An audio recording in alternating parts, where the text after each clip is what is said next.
Is he alive? He's not? Oh, good. Oh, thank you. What drives a mother to the brink of despair, leading her to commit an unthinkable act? Boom, boom, boom.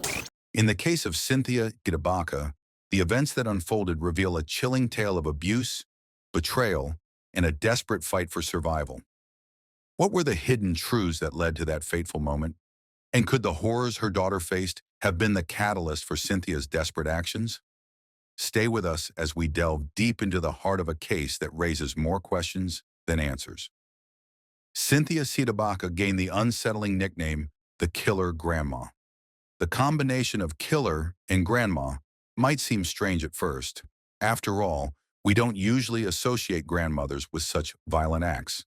However, this case is shocking for many reasons, especially with one of the most bizarre police interviews ever. Cynthia was born on February 11, 1951. Not much is known about her early life, but we do know that at the time of the events in 2014, she was living with her daughter Laura Salinas and son-in-law Geoward Eustaquio. Laura and Geoward had been married for 13 years and had 2 children, a 14-year-old boy and a 13-year-old girl. The household was crowded with Cynthia and 5 other family members, including Geoward's 2 sons from a previous marriage, one of whom was 18 and also lived at home. As you can imagine, Cynthia's household is bustling with activity, housing 3 generations and 3 teenagers. Yet despite the chaos, they reside in a stunning home in Fallbrook, California, just outside Los Angeles. This upscale house is nestled in a gated community filled with expansive properties, winding roads, and beautifully manicured lawns. The whole area has a luxurious feel. You can imagine the beauty of the area, where the houses are big and located on peaceful streets, showing a life of wealth. In 2001, shortly after Laura and Geoward got married, they found themselves in an unexpected situation. Laura's mother, Cynthia, moved in with them. While this is not the ideal setup for newlyweds, they took Cynthia in because her health was declining after she suffered a stroke. This stroke impacted Cynthia's speech and balance, and she developed a gait disorder, which means she had trouble walking properly. Fortunately, their fancy house had a granny flat where Cynthia could live. This arrangement was great for her because it gave her some independence while keeping her close to Laura, who could help her if needed. However, Cynthia didn't live with them full-time. She often spent time with other family members. This way, everyone could take turns caring for her and avoid feeling overwhelmed. Laura and Geoward had busy lives. They were juggling taking care of Cynthia and managing their own family, which included 3 teenagers. While we couldn't find out exactly what Laura did for work, Geoward was a real estate agent, a rugby coach, and a military reservist. His military background influenced his coaching style, which was known to be strict and organized. Geoward was also tough on his sons, pushing them to achieve their best. They felt his tough love approach came from a caring place, but it was not the easiest environment to live in. One of his sons mentioned that, although Geoward worked hard for the family and community, he could be challenging to get along with. With Geoward's strict parenting style and Cynthia's presence, tensions in the household were heightened. 3 generations living under one roof is already complex, and the pressure from Geoward's high expectations only added to the stress. This complicated family dynamic set the stage for the events that would unfold later. Now, Cynthia was quite different from Geoward in terms of personality. While Geoward was organized and structured, Cynthia was laid back, charismatic, spontaneous. Despite their differences, both were strong-willed and had a knack for speaking their minds.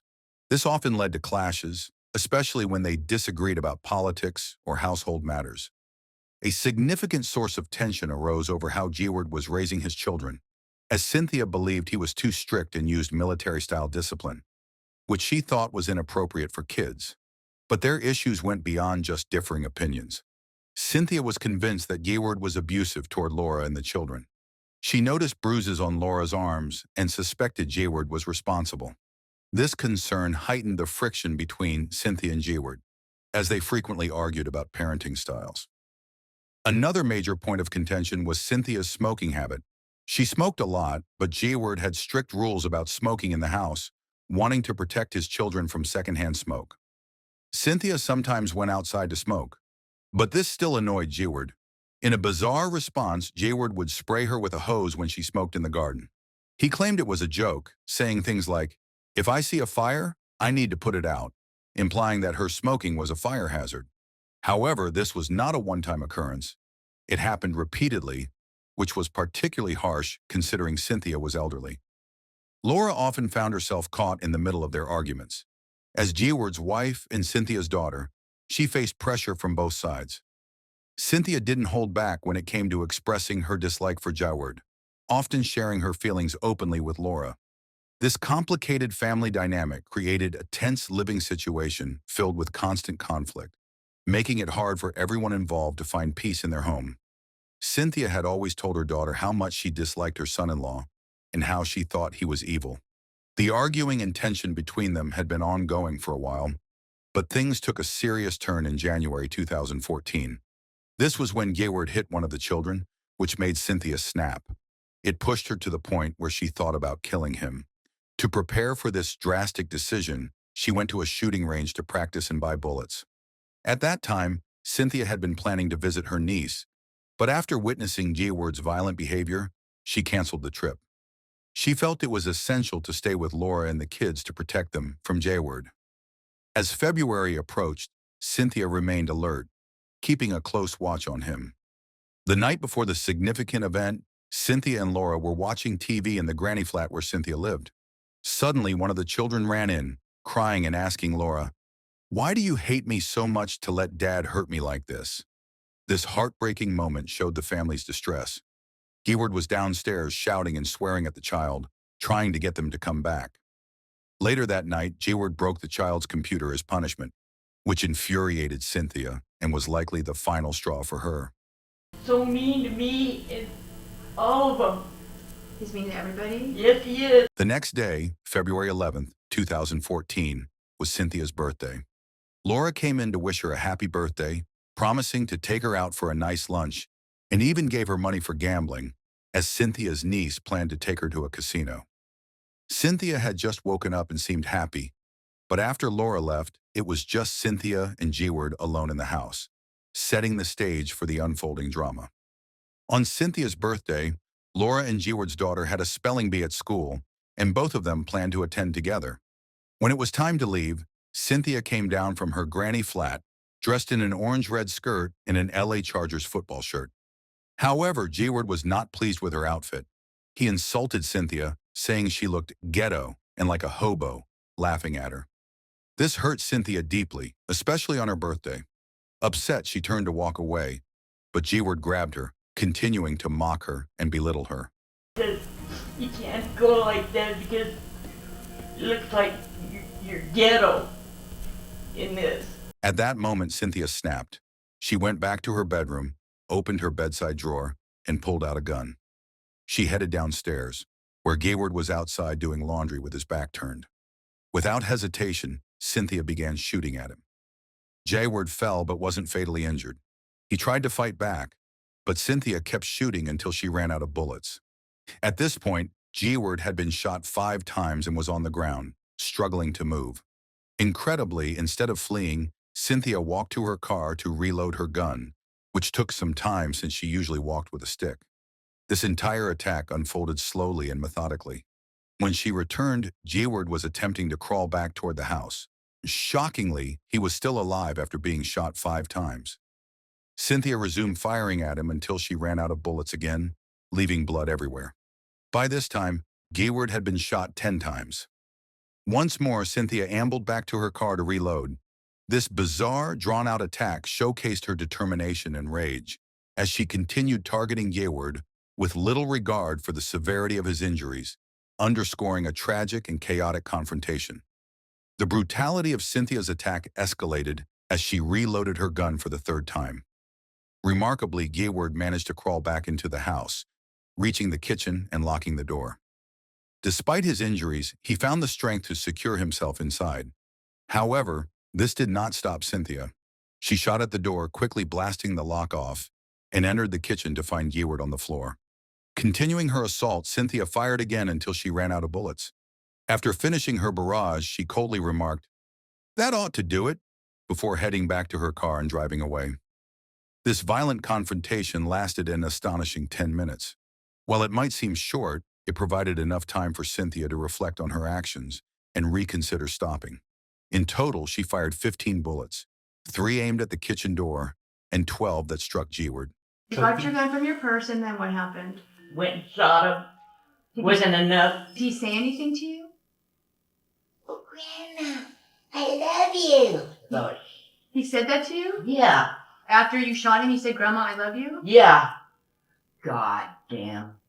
Did you check to see if he was dead? I didn't care. The attack was far from quiet. Even though their house was in a big residential area, the sound of gunshots could be heard all around the neighborhood at around 8 a.m. Numerous 911 calls poured in from startled neighbors. One caller reported hearing several gunshots and a man's voice crying out for help.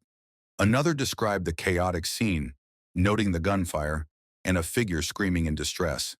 The urgency in their voices was noticeable as they relayed the unfolding tragedy to dispatchers. Despite these frantic calls for help, the police did not arrive in time to prevent the violence. When they finally entered the house, they found Geoward on the kitchen floor, surrounded by a gruesome scene of blood. Cynthia's actions after the tragic event were shocking.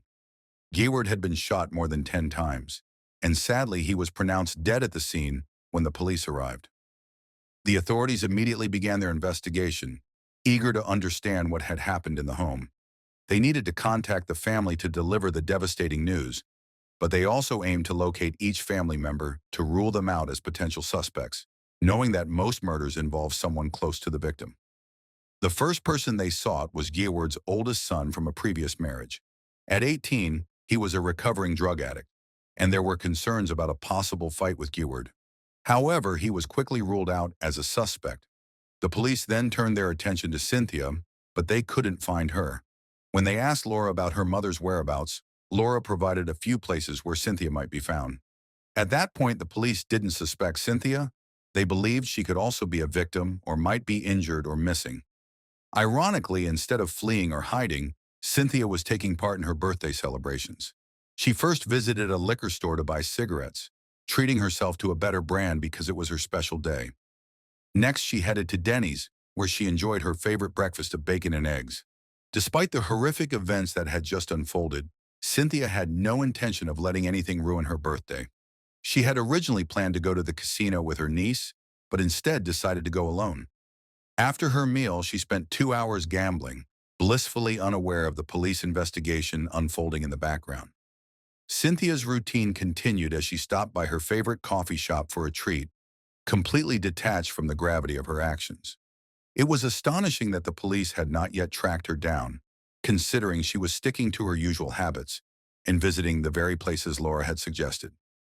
Laura had indeed provided the police with all the possible locations where her mother might be, and the coffee shop was likely one of those spots. The police finally arrived at 6 p.m., a full 10 hours after the murder took place. Strangely enough, Cynthia was in a cheerful mood when the police confronted her. It's confusing how someone could be so jolly while being arrested for such a serious crime. She greeted them almost as if she were surprised to see them, with a carefree attitude that was unsettling given the circumstances. During her questioning, the police began to lay out the details of the tragic event at the house, revealing that Laura's husband had been killed. Cynthia played dumb, faking ignorance about the situation. Her responses were almost theatrical, as she acted surprised when the police mentioned the death. At one point, she even tried to cry, as if to invoke sympathy. The officers pressed her about her opinion of Geoward. When asked, she responded with a dismissive attitude, indicating that she didn't like him and suggesting he was unkind to everyone. The police, recognizing that she was not entirely cooperative, changed their tactics to encourage her to open up. As the conversation continued, Cynthia became increasingly confident, revealing more about her feelings toward Geoward and her actions. So what did you think of him? Okay, why do you say that? That's the big thumbs down. You didn't like him. It was during this exchange that one officer suggested, "It sounds like someone needed to stop him." This seemingly innocuous comment triggered a shift in Cynthia. She boldly declared that she had indeed stopped him, essentially confessing to the murder. Her behavior suggested she felt a twisted sense of justification for her actions. When pressed about Geoward's status, she glibly remarked that he must be dead, almost as if she hoped he was. Did anybody try to stop him? Can't stop him. It sounds like somebody had to stop him, or I did. I did. I was guilty. okay. Somebody had to stop him. I did. Okay, it's okay. Is he dead? You tell me. Gotta be dead. You think he's dead? I hope so. It became clear that Cynthia believed she was being viewed as a hero for her actions rather than a criminal. Cynthia's reaction to the confirmation of Geoward's death was nothing short of shocking. She repeatedly asked if he was dead, and when the officer confirmed it, her response was chilling. She expressed relief and even gratitude, exclaiming, "Oh, good, good, good, good." Her lack of remorse was evident as she boldly stated she would do it again without hesitation. This moment was unsettling, making it hard to remember that she had just confessed to murder. Is he alive? He's not? Oh, good, good, good, good, good, good. Oh, thank you. God, boom, boom, boom. Adding to the unusual nature of the situation was the fact that her family, including Laura and her grandchildren, were watching the interview through a glass panel. Can you imagine witnessing your grandmother confess to such a horrifying act? It must have been incredibly painful for them. After the interview, the police allowed family members to visit Cynthia one by one. Laura was visibly devastated, crying uncontrollably upon learning that her mother had killed her husband. Some family members embraced Cynthia, but her youngest granddaughter, who was just out of view of the camera, refused to hug her, tearfully stating, "You just killed my dad." This heartbreaking moment showed the horrific impact of Cynthia's actions on her family. Oh, God. Oh, I didn't have to do that. I wanted to.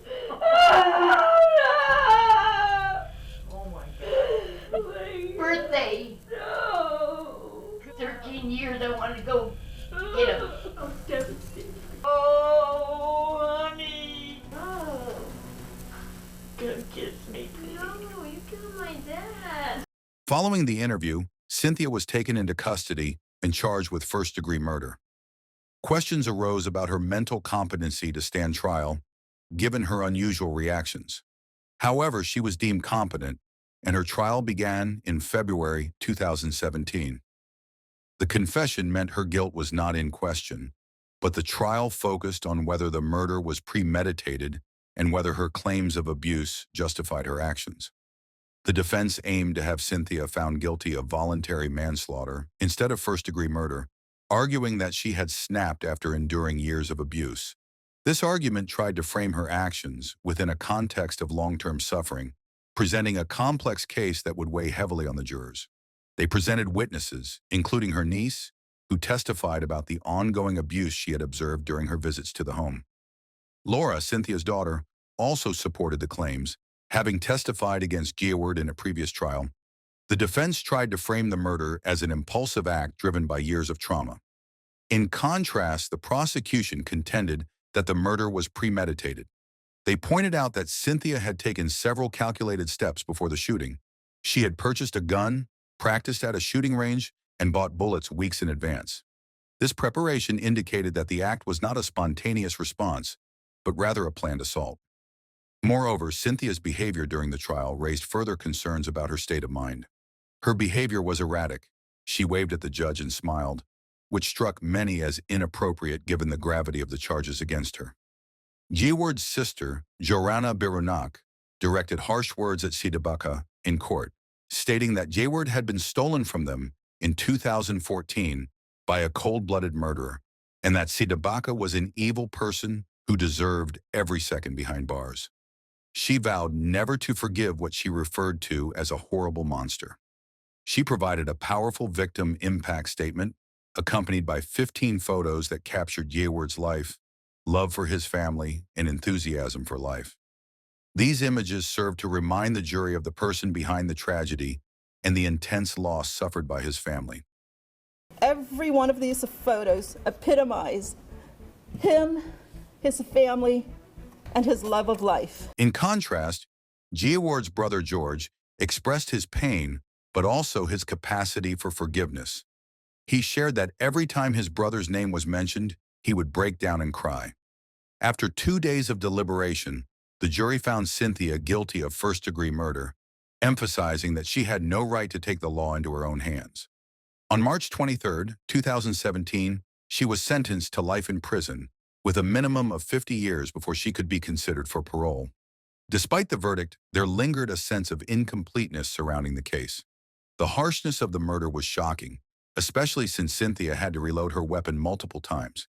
It was a long and painful attack, which felt even more unsettling because she celebrated her birthday not long after.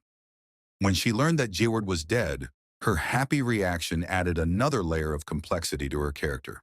While the trial details were widely reported, a court document from October 2018 provided deeper insight into the abuse that Cynthia claimed to have suffered. It's important to note that this document was submitted by Cynthia's defense, presenting only her perspective, as Geoward was unable to defend himself. This added a layer of meaning to the narrative, leading to questions about the motivations behind Cynthia's horrific actions. What might have driven her to such a desperate act? Cynthia appealed her conviction, claiming she did not receive a fair trial and that her defense team was inadequate. It was as part of this appeal that the document was submitted, to provide much more detail about the abuse than what was revealed during the trial. The document describes how Geoward often harmed Laura, including suffocating her and physically punishing the children with a belt. He would verbally abuse them, belittling them and comparing them unfavorably to the family dogs. The document also explains how Geoward mistreated Cynthia. He frequently turned off the hot water in the granny flat where she lived, forcing her to take cold showers. He would offer to pick her up from her favorite coffee shop, but would deliberately fail to show up, leaving her to wait outside for hours, regardless of the weather. This was part of his punishment for her. Geoward also had a habit of hosing Cynthia down in the garden. He used a spray bottle, typically for training dogs, to spray her and the children in the face, which further demonstrated his cruel behavior. More alarmingly, the document details allegations of sexual abuse against Laura, which have not been mentioned in previous reports. These allegations were brought to light by Laura's niece, who often stayed with the family. One day she heard Laura crying inside the bedroom she shared with Geoward and saying, "Get off me." The next day the niece asked Laura what was happening, and Laura revealed the horrific treatment she endured. She explained that Geoward would suffocate her and hold her down until she lost consciousness, after which he would assault her. When the niece heard this, she was horrified and immediately told Cynthia about Laura's situation. It must have been incredibly painful for Cynthia to hear such distressing news about her daughter, leaving her deeply upset and concerned. This new information sheds light on the gravity of the abuse faced by Cynthia and her children. Earlier in the story, it was mentioned that Cynthia was supposed to visit her niece for a short time, but ultimately canceled her trip. This change was led by her discovery of the alleged sexual abuse. While the disclaimer noted that there may not be substantial proof for these claims, if they are true, they certainly provide a deeper understanding of the situation. It's important to clarify that finding out about such abuse does not justify murder. However, it does help explain Cynthia's reaction and her sense of relief in the interview after she killed Geoward. The real question isn't whether she's guilty. It's clear she is. But was there premeditation involved in her actions?